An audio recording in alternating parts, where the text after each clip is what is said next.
صدر محترم، علماء کرام، محترم بزرگوں، نوجوان بھائیوں، ماں اور بہنوں، پیارے بچوں، ظفر نگر کی اس جامع مسجد میں آج کا یہ پروگرام بالکل اچانک مرتب کیا گیا، اور چونکہ مجھے آج مبارک پور میں لوہیا ایک مقام ہے، وہاں پروگرام میں جانا ہے، اس مناسبت سے یہاں کے ذمہ داروں نے یہ پروگرام مرتب کیا اور بہت کم وقت میں اس کا اعلان وغیرہ کیا۔ مجھ سے پہلے آپ نے استقبال رمضان کے موضوع پر صدارتی خطاب کو سماعت کیا ہے۔ میں سوچ رہا تھا کہ رمضان کا مہینہ بالکل قریب آ چکا ہے، اس موضوع پر کچھ باتیں آپ کے سامنے رکھنے والا تھا، لیکن صدر محترم کی گفتگو کے بعد میں سمجھتا ہوں کہ یہ موضوع پورا ہو چکا ہے۔ بس دعا کیجیے کہ اللہ تعالیٰ اس بابرکت مہینے کا ہم سب کو اخلاص قلب کے ساتھ استقبال کرنے کی توفیق دے، صحت و سلامتی کے ساتھ اللہ تعالیٰ اس مہینے کا حق ہم سب کو ادا کرنے کی توفیق۔ میرے بھائیوں، دنیا آج کے دور میں دنیا میں تقریباً ہر انسان مادیت کی طرف بھاگ رہا ہے، ہر انسان ظاہر پر بہت محنت کر رہا ہے، جس کو انگلش میں بولتے اپیئرنس۔ ہم دکھتے کیسے ہیں، ہمارا لباس کیسا ہے۔ آپ یقین نہیں کریں گے، خواتین کے میک اپ پر ہونے والا جو خرچ ہے ہر مہینے کا، وہ اوور آل اربوں روپے کا ہے، پوری ایک انڈسٹری ہے، بہت بڑا بزنس ہے، اور امت کا اربوں روپیہ کس پر خرچ ہو رہا ہے؟ خواتین کے چہرے کی لپائی اور پوتائی۔ اور یہ صرف خواتین تک کا معاملہ نہیں ہے، ہمارے یہ نوجوان لڑکے جو ہیں صاحب، ان کی چہرے والی کریم الگ آتی ہے، بال دھونے والا شیمپو الگ آتا ہے، فیس واش الگ آتا ہے، باڈی واش الگ آتا ہے، 27 طریقے کے پرفیوم ان کی الماری میں رکھے آپ کو مل جائیں۔ یعنی نوجوان نسل، چاہے وہ لڑکے ہوں چاہے لڑکیاں ہوں، ان کی ساری توجہ اپنے ظاہر کے اوپر، اپنے بالوں کے اوپر، اپنی صورت کے اوپر، اپنے شریر کے اوپر محنت کرنے پر خرچ ہو، ساری انرجی اسی پر خرچ ہو۔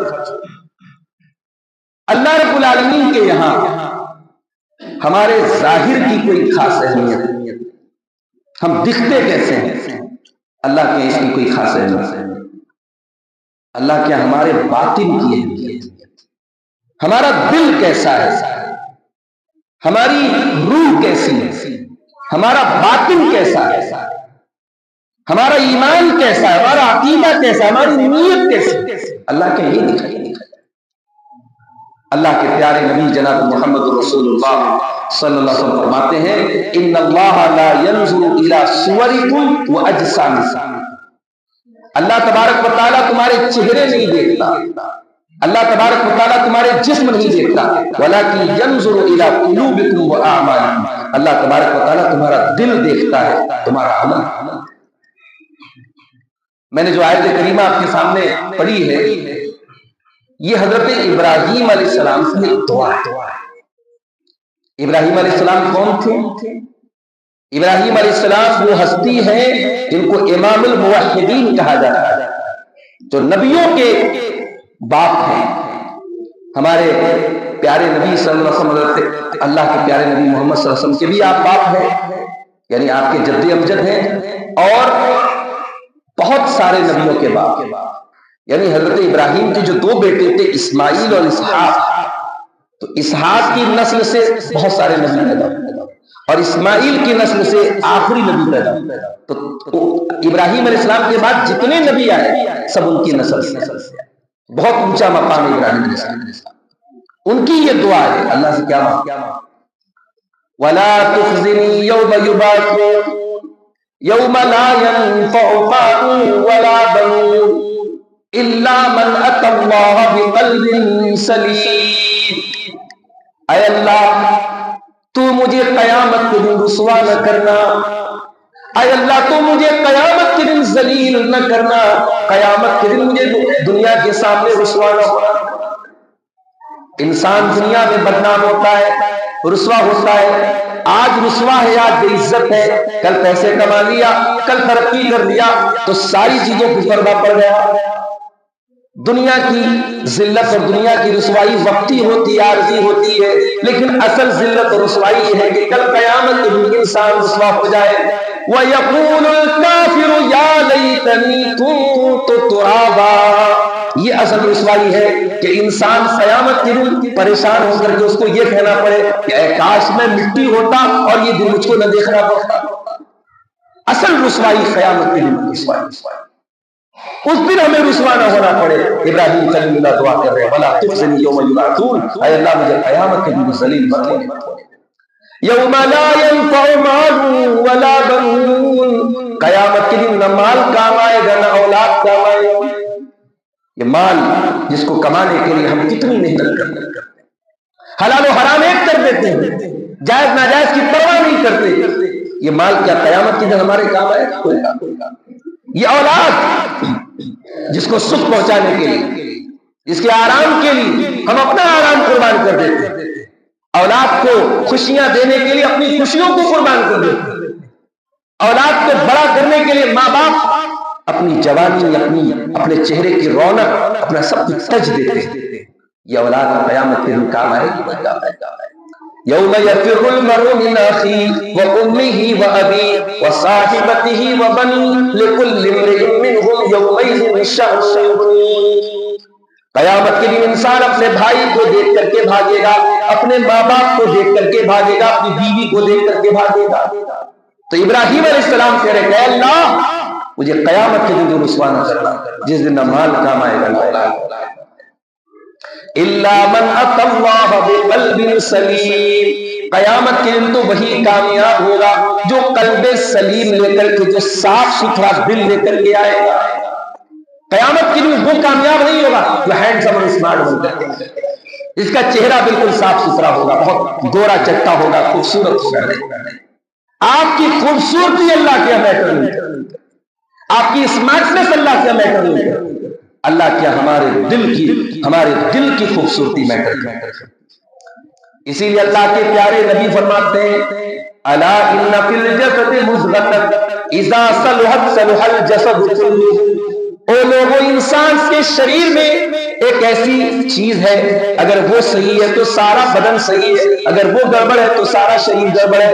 الا وہی القلب، وہ دل ہے، اور یہ دل جب کٹھور ہو جاتا ہے اللہ، پھر انسان کو موت یاد ہو جاتی ہے، انسان قبرستان جاتا ہے، اپنے عزیزوں اپنے رشتہ داروں کو دفناتا ہے، اپنے ہاتھوں سے مٹی دیتا ہے، پھر بھی یہ نہیں سوچتا کہ یہاں ہمارا کیا انجام ہے۔ کبھی آپ نے غور کیا، آپ سفر پہ جا رہے ہیں، کسی جنگل میں آپ کی گاڑی گزر رہی ہے اور اچانک آپ کی گاڑی خراب ہو جائے، بہت بہادر ہیں آپ، بہت مضبوط ہیں آپ، لیکن کچھ دیر کے لیے تو آپ کو ڈر محسوس ہوگا کہ بھئی یہاں کوئی ہے، کوئی پرسان حال نہیں، گاڑی خراب ہو گئی، ہر طرف اندھیرا ہے، پھر کیا بنے گا؟ ایک انسان یہ کیوں نہیں سوچتا کہ اسے قبر میں جانا ہے، اور یہ قبر میں جانے کا معاملہ سب کے ساتھ ہوگا، اور اس قبر میں نہ آپ کا بیٹا آپ کے کام ہے، نہ آپ کی بیوی آپ کے کام ہے، نہ آپ کی کمائی کی دولت اس قبر میں آپ کے ساتھ جائے، یعنی نہ یہ زمین ہے، یہ پراپرٹی آپ کے ساتھ جائے، وہ 2 گز زمین دنیا میں آپ کا ٹھکانا ہے، قیامت تک نہیں رہنا ہے، مرنے کے بعد سے لے کے قیامت تک۔ اور یہ جو قبر کی زندگی ہوگی، اس کو اللہ تعالیٰ نے قرآن میں برزخ کہا۔ برزخ مطلب سمجھتے ہیں؟ بیریئر۔ بنارس میں آج کل جگہ جگہ بیریئر لگے، ہمارے جو بھائی آئے ہیں گاڑی لے کے بنارس سے ڈرائیو کر کے آئے ہیں، میرے گھر سے تقریباً آدھا کلومیٹر پہلے ان کی گاڑی ہوگی کہ بھئی یہاں سے آپ آگے نہیں جا سکتے، بیریئر لگے۔ بیریئر میں رکاوٹ۔ اللہ نے کہا کہ قبر کی جو زندگی ہے وہ برزخ ہے، وہ رکاوٹ ہے، آخرت اور دنیا کے بیچ کا ایک گیپ ہے۔ حتی اذا جاء احدهم الموت قال رب ارجعون، جب انسان کی موت کا ٹائم آتا ہے انسان کہتا ہے کہ اے میرے پروردگار مجھے ایک مرتبہ تو دنیا میں دوبارہ جانے کا موقع دے دے، لعلی اعمل صالحا، میں دنیا میں دوبارہ جانے کا موقع مانگ رہا ہوں۔ کس لیے؟ پیسہ کمانے کے لیے نہیں، دبئی جانے کے لیے نہیں، بیٹی کی شادی کرنے کے لیے نہیں، اپنے ادھورے مکان کو پورا کرنے کے لیے نہیں، لعلی اعمل صالحا، اے اللہ تو ایک موقع دنیا میں اور دے دے، میں وعدہ کرتا ہوں میں نیک عمل کروں گا، میں اچھا کام کروں گا، میں نیکی کے کام کروں گا، ایسا عمل کروں گا جس سے تو راضی ہو جائے۔ کلا، اللہ فرماتا ہرگز نہیں، ایسا نہیں ہو سکتا۔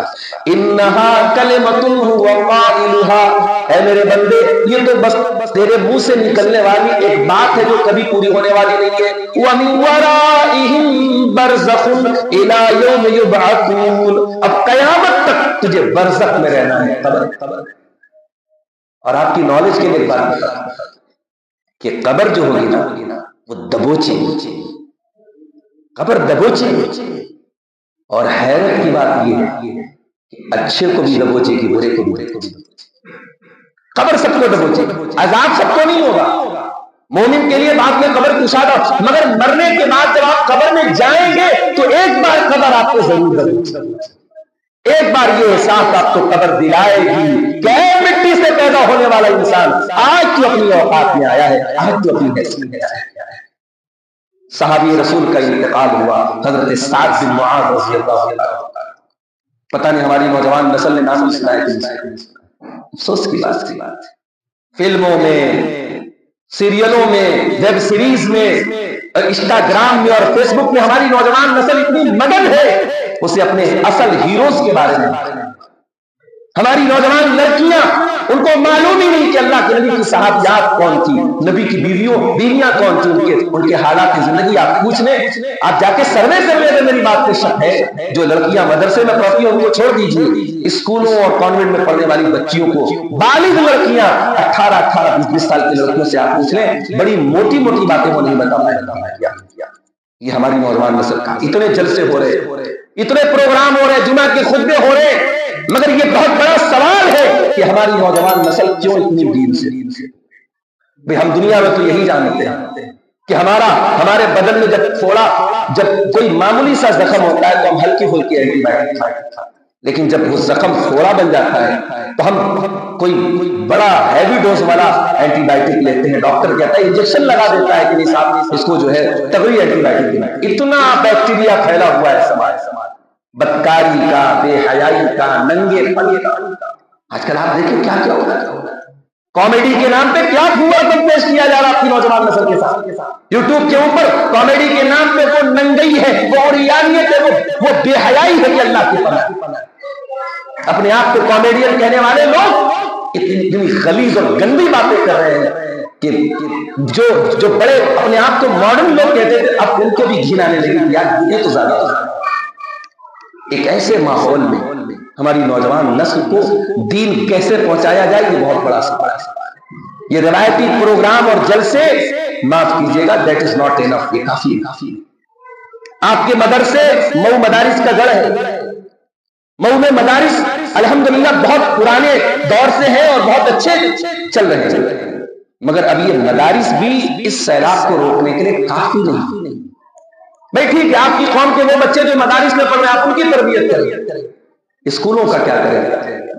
کلاس 8 کلاس 9 کی پڑھنے والی لڑکیاں وہ ویلنٹائن ڈے منا رہی ہیں، کیا کریں؟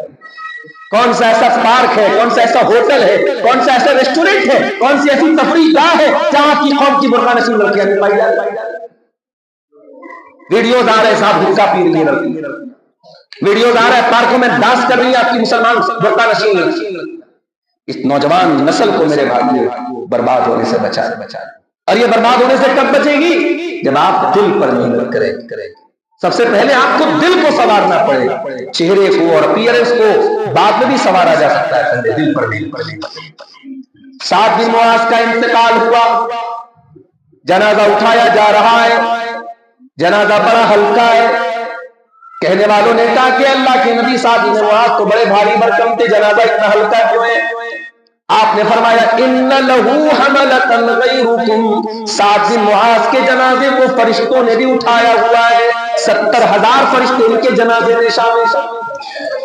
اتنے بڑے صحابی ہیں، ان کے انتقال کے موقع پر اللہ کے نبی فرماتے ہیں اہتز الموت اہتز العرش لموت سعد بن معاذ، سعد بن معاذ کی موت پر اللہ کا عرش بھی ہلنے لگا۔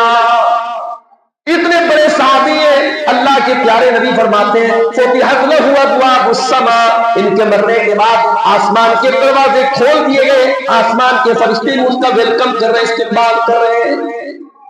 اتنا بڑا ان کا مقام ہے، لیکن جب ان کا انتقال ہوا ان کو قبر میں اتارا گیا، اللہ کے پیارے نبی کا چہرہ پیلا پڑ گیا، آپ کے چہرے پر خوف کے اور ڈر کے کا اثر محسوس کیا گیا، اور آپ نے 3 مرتبہ سبحان اللہ کا، 3 مرتبہ اللہ اکبر کا، اور اس کے بعد آپ نے کہا کہ اے میرے صحابہ تضایق علی صاحبکم القبر، تمہارے اس ساتھی کی قبر ان کے اوپر تنگ ہو گئی، ان کی قبر نے ان کو دبوچ لیا، ان کی قبر نے ان کو پکڑ لیا، ان کی قبر ان کے اوپر تنگ۔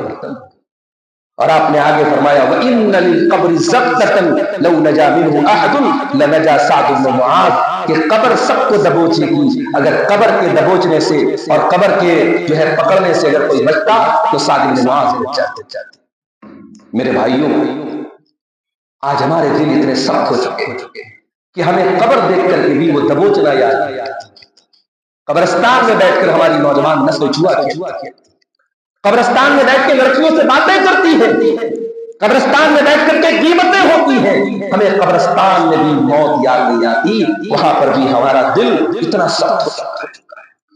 قرآن کے پہلے پارے میں اللہ تعالیٰ نے یہود و نصارہ کے بارے میں فرمایا تھا ثم قست قلوبكم من بعد ذلك فهي كالحجارة او اشد قسوة، اے بنی اسرائیل، اے یہودیوں، تم نے اللہ کی اتنی نافرمانی کی، اتنے گناہ کیے کہ گناہ کر کر کے تمہارے دل کٹھور ہو گئے، اتنے کٹھور ہو گئے، اتنے سخت ہو گئے کہ فَهِيَ كَالْحِجَارَةِ أَوْ أَشَدُّ قَسْوَةً، کہ تمہارے دل تو پتھروں سے زیادہ سخت ہو گئے۔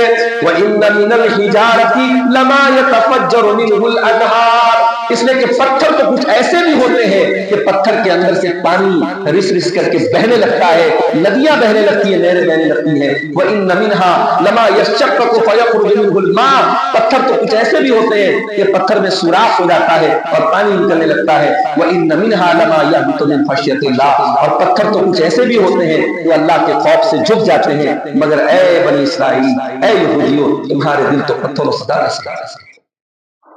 تو دل پر محنت کی ضرورت ہے۔ اس کائنات میں سب سے مضبوط دل کس کا تھا؟ اللہ کے پیارے نبی جناب محمد رسول اللہ صلی اللہ علیہ وسلم۔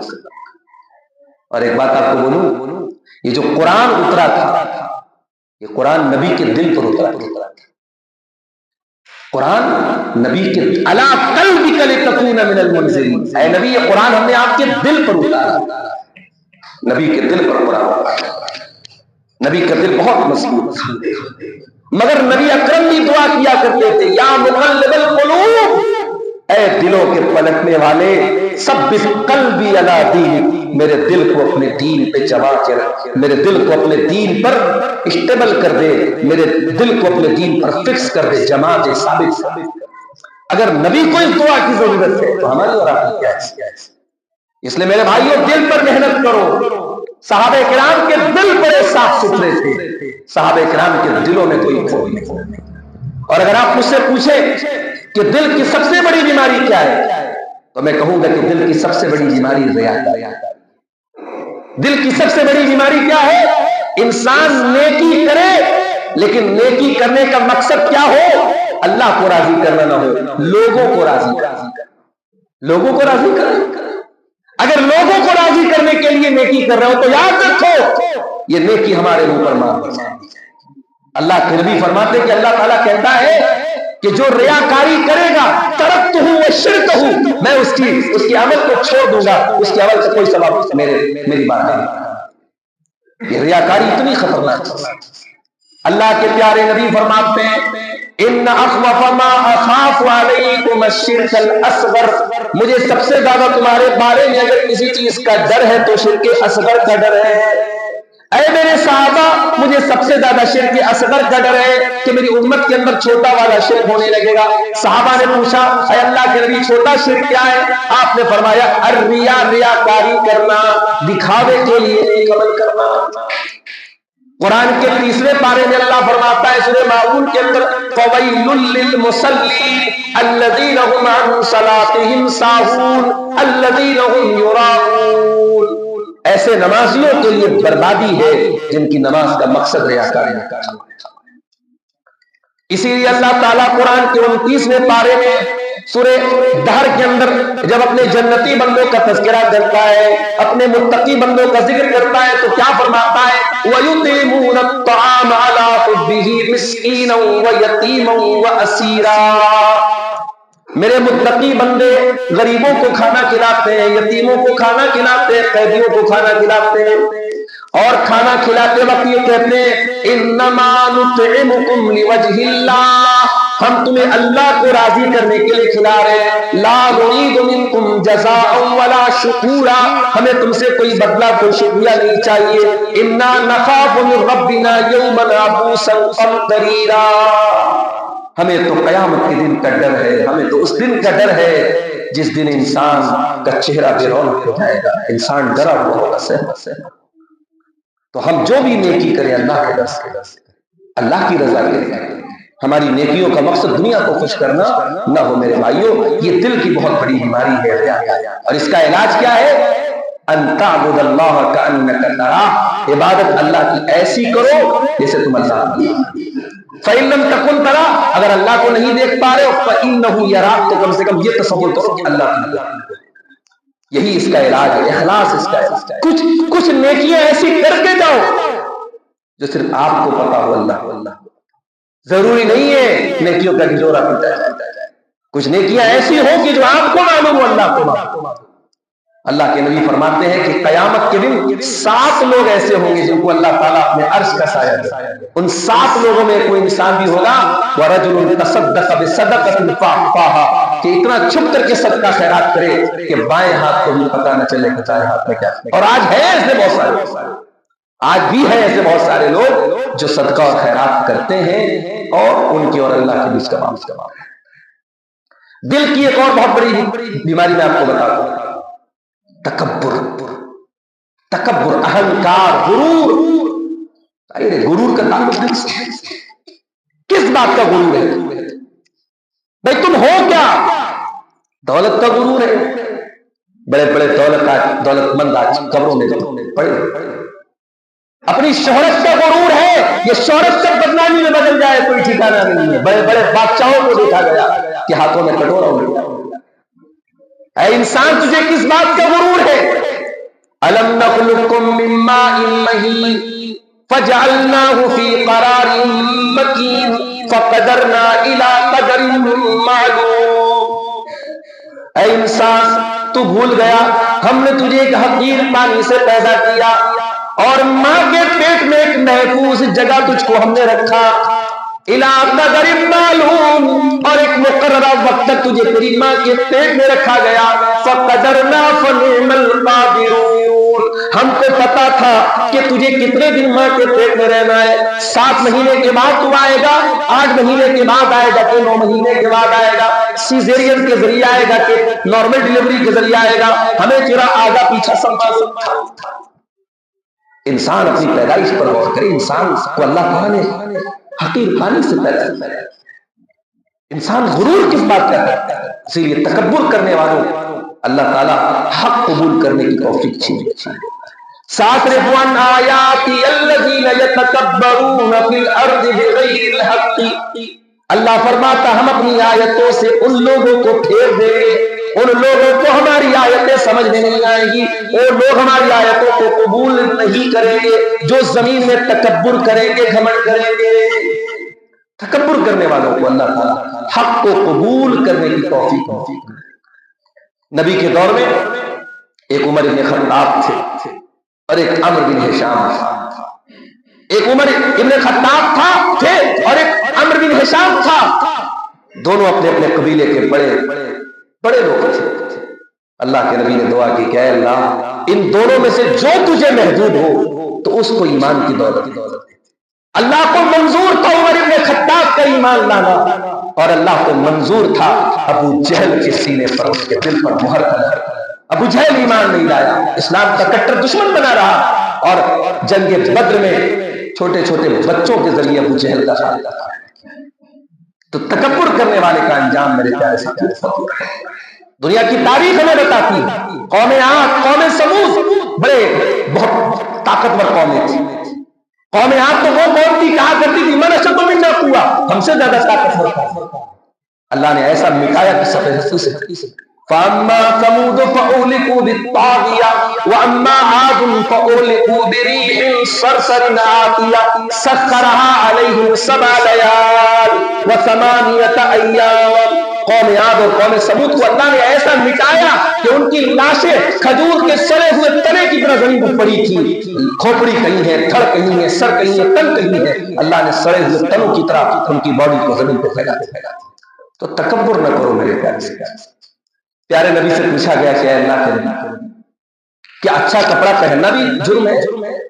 اللہ کے نبی نے کہا کہ جس کے دل میں ذرہ برابر بھی تکبر ہوگا وہ جنت میں نہیں جائے. صحابہ نے کہا اللہ کے نبی ایک انسان یہ چاہتا ہے کہ اس کا کپڑا اچھا ہو, ایک انسان یہ چاہتا ہے اس کا جوتا اچھا ہو, تو کیا یہ بھی تکبر ہے؟ آپ نے فرمایا ان اللہ جمیل یحب الجمال, اللہ تعالیٰ جمیل ہے, خوبصورت ہے اور خوبصورتی کو پسند. اچھا دیکھو یہ بھی بڑا معنی خیز جملہ ہے. اللہ تعالیٰ خوبصورت اور خوبصورتی کو پسند کرتا ہے. اب یہاں جو اللہ تعالیٰ خوبصورتی کو پسند کرتے ہیں اس کا مطلب کیا ہوا؟ اس کا مطلب یہ ہوا کہ آپ اپنے لباس اور اپنے جسم کو پاک اور صاف رکھیں اور فطری طور پر آپ اپنے آپ کو اچھا بنا کے رکھیں. یہ نقلی اور ڈپلیکیٹ جو ہے چیزوں کے ذریعے اپنے آپ کو خوبصورت بنا, نیچرلی اللہ تعالیٰ نے جو خوبصورتی آپ کو چاہے وہ لڑکا ہو چاہے لڑکی ہو اس اپنے آپ کو انسان مینٹین کر کے رکھے. یہ نہیں کہ انسان اچھا کما رہا ہے, اچھی اس کی آمدنی ہے لیکن پھر بھی ڈھنگ کا کپڑا نہیں پہننا ہے, ایسا نہیں. اللہ تعالیٰ کو خوبصورتی پسند ہے, آپ ڈھنگ کا کپڑا پہنے, ڈھنگ کا لباس پہنے, ڈھنگ کے جوتے پہنے, اللہ کو یہ چیز پسند ہے. تکبر کیا ہے؟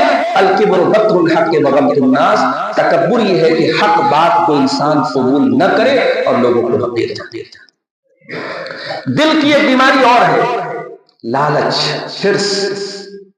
وہ کہتے ہیں نا کہ انسان کے لالچ کا گھڑا کبھی بھرتا نہیں. وہ صحیح بات.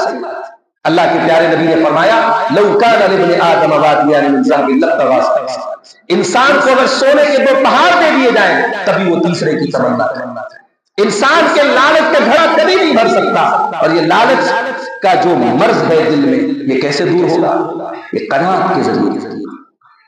انسان جب تک اپنے اندر قناعت پیدا نہیں کرے گا کہ ہاں میں محنت کر رہا ہوں, میں کوشش کر رہا ہوں, لیکن اللہ مجھے جو روزی دے رہا ہے وہ میرے لیے کافی ہے, جب تک اس پر انسان اپنے آپ کو سیٹسفائیڈ نہیں کرے گا اس کی بھوک کبھی مٹنے والی. اسی لیے اللہ کے پیارے نبی فرماتے ہیں قد افلح من اسلم ورزق کفافا وقنعه الله بما آتا. وہ انسان کامیاب ہے جو اسلام لے آیا اور جس کو اللہ تعالیٰ نے اتنی روزی دی جو اس کی ضرورتوں کے لیے کافی ہے, اور جس کو اللہ تعالیٰ نے جتنا دیا اتنے پر اس کو قناعت والا بنا دیا. جتنی روزی ملے اتنے پر انسان سیٹسفائیڈ ہو جائے. کیوں؟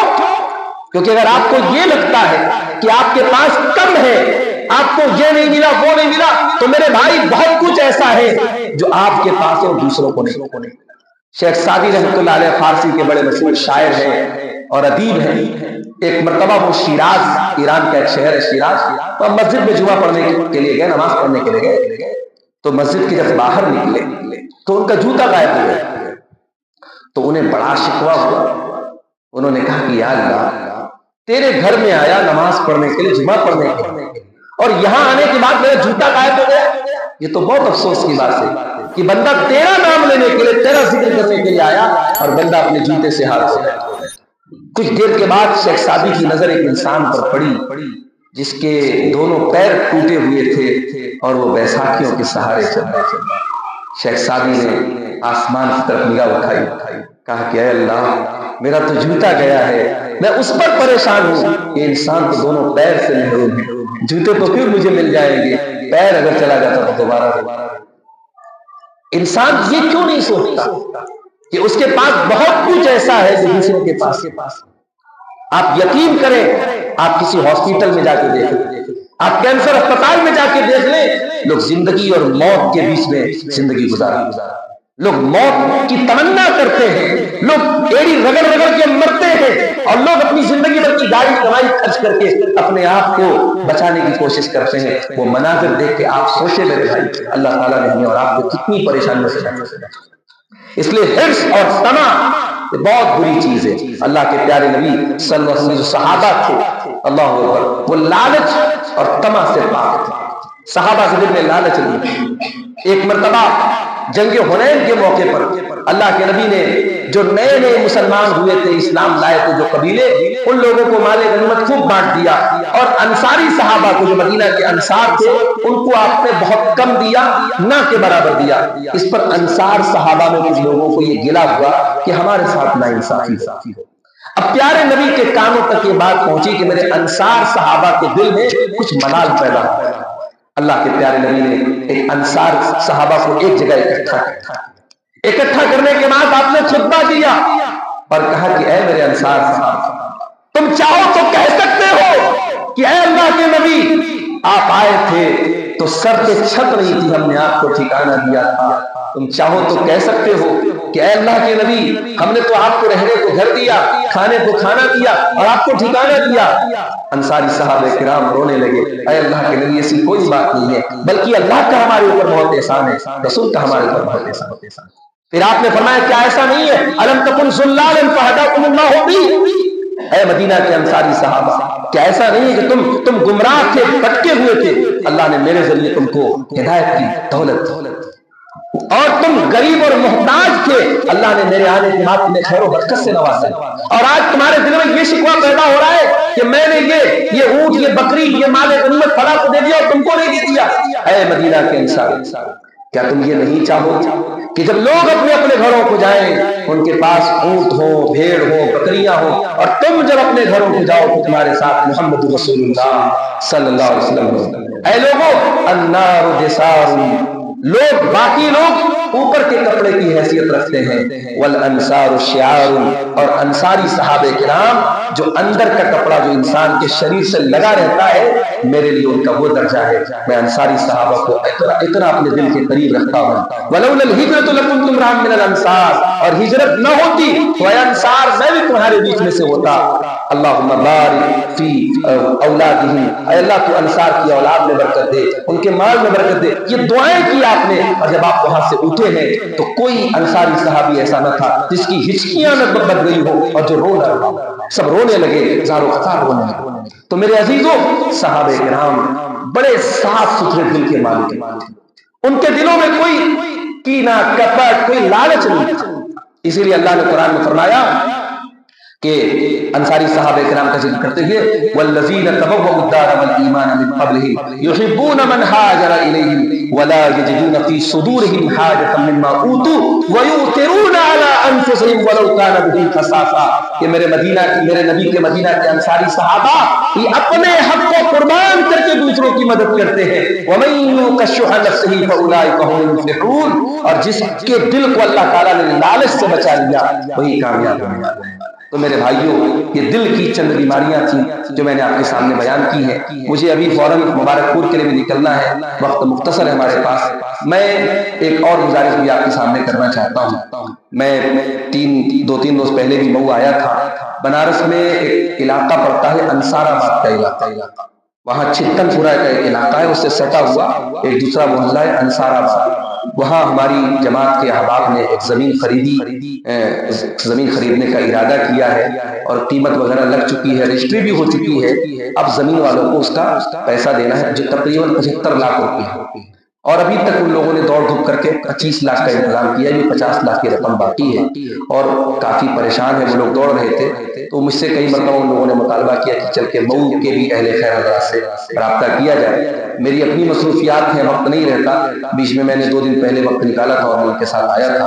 تو آج اس پروگرام کے موقع پر بھی جو ہمارے احباب یہاں بیٹھے ہیں، مائیں بہنیں بھی جو ہماری آئی ہیں، میں سب سے گزارش کرتا ہوں، اللہ کے گھر کا معاملہ ہے اور جب زمین مسجد کی زمین کی میں آپ کا پیسہ لگے گا تو انشاءاللہ تو ایک صدقہ جاریہ آپ کے لیے ہوگا، اور جب تک وہ مسجد چلتی رہے گی، وہاں نماز ہوتی رہے گی، عبادت ہوتی رہے گی، آپ کے نام اعمال میں انشاءاللہ اس کا ثواب لکھا جاتا رہے گا۔ تو اس کار خیر میں آپ بڑھ چڑھ کر کے حصہ لیں، میں رسید لایا ہوں، آپ لوگ جو تعاون کریں گے انشاءاللہ اس کی رسید کٹ جائے گی۔ بعد میں بھی اگر کچھ ہماری مائیں بہنیں دینا چاہیں تو ہمارے الفاروق آرگنائزیشن کے جو ہمارے ذمہ دار ہیں، ہمارے عمر بھائی یا اور بھی جو ان کے ساتھی ہیں، ان کے ذریعے بھی آپ یہ رقم بھجوا سکتے ہیں۔ ہم اللہ تعالیٰ سے دعا کرتے ہیں رب العالمین اپنے اس گھر کی زمین کے سلسلے میں اور اپنی اس مسجد کے سلسلے میں ہم سب کو آگے بڑھنے کی اللہ تعالیٰ توفیق عطا فرمائے۔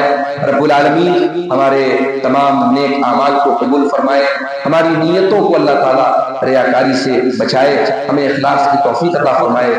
رب العالمین آگے رمضان کا برکت والا مہینہ آنے والا ہے، اللہ ہمیں صحت اور تندرستی دے اور ہمیں اس مکمل اس مہینے کو حاصل کرنے کی اللہ تعالیٰ توفیق دے۔ ہم میں سے بہت سارے لوگ پچھلے رمضان میں ہمارے بیچ میں تھے، اس رمضان میں نہیں ہیں، ہم خوش نصیب ہیں کہ اللہ تعالیٰ ہماری زندگی میں ایک اور رمضان لا رہا ہے، ہم گنہگاروں کو، ہم خطا کاروں کو اللہ سدھرنے کا ایک اور موقع دے رہا ہے۔ اے اللہ جیسے تو نے ہماری زندگی کو تھوڑا بڑھایا ہے، ہمیں ایک اور رمضان تو دے رہا ہے، اے اللہ اس رمضان کا ہمیں حق ادا کرنے کی توفیق عطا فرما۔ پروردگار ہم اس اللہ کے گھر میں، تیرے گھر میں بیٹھے ہیں، ہم تیری بارگاہ میں تجھ سے اپنے گناہوں کی معافی مانگتے ہیں، الہ العالمین ہم سب کی مغفرت فرما دے، رب العالمین ہماری روزی روٹی میں برکت عطا فرما، ہماری نوجوان نسل کو پروردگار تو برائیوں سے بچا لے، ہماری قوم کی بیٹیوں کو تو ان تمام فتنوں سے، بے حیائی اور زناکاری اور بدکاری کے فتنوں سے بچا لے۔ پروردگار ہماری نوجوان نسل کو جو ان کے اصل ہیرو ہیں تیرے نبی اور تیرے نبی کے صحابہ، ان کے نقش قدم پہ چلنے کی توفیق عطا فرما۔ رب العالمین ہمیں ہر قسم کی شرک و بدعت سے، ہر قسم کی برائیوں سے اور خرافات سے ہم سب کی حفاظت فرما۔ اے اللہ اس شہر مئو کے اندر پچھلے کچھ دنوں سے بہت ساری آزمائشوں کو ہم دیکھ رہے ہیں اور محسوس کر رہے ہیں، اور بہت طریقے سے ظلم و ستم کیے جا رہے ہیں اور بڑی جو ہے منظم سازشیں کی جا رہی ہیں۔ اے اللہ تو ہماری جان و مال کی، ہماری عزت و آبرو کی حفاظت فرما۔